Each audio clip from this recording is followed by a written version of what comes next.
بندوں کے معاملے میں اگر ظلم کرتے ہیں، گناہ کرتے ہیں تو یہ بھی ظلم ہے.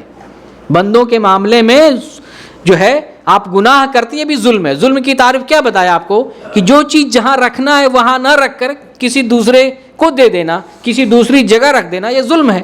تو جس بندے کا جو حق تھا وہ نہیں دے رہے ہیں، یہ ظلم ہے. اللہ کا جو حق دینا تھا وہ نہیں دے رہے ہیں، یہ ظلم ہے.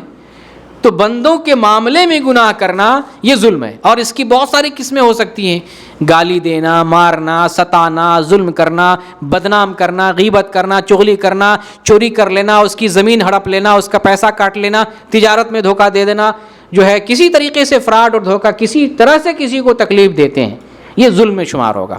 اور یہ وہ ظلم ہے جس کو اللہ رب العالمین نہیں معاف کرتا ہے.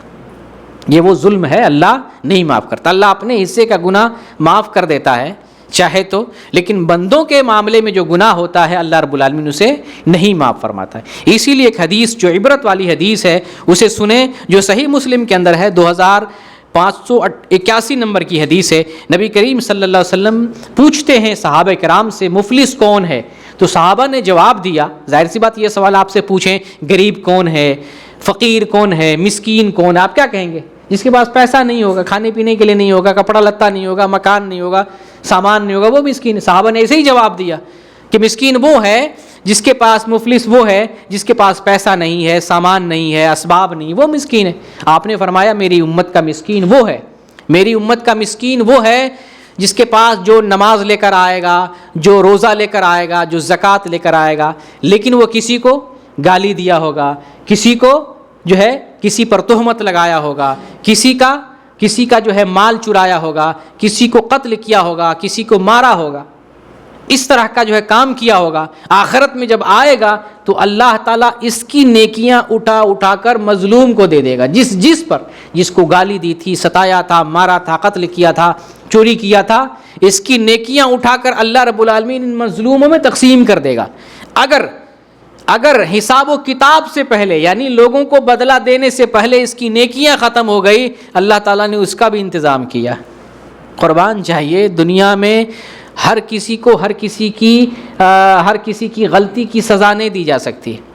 ایک آدمی اگر 100 آدمی کا قتل کرے تو دنیا کی حکومت اس کو کیا سزا دے گی؟ پھانسی. کتنے آدمی کا برابر سزا ملی؟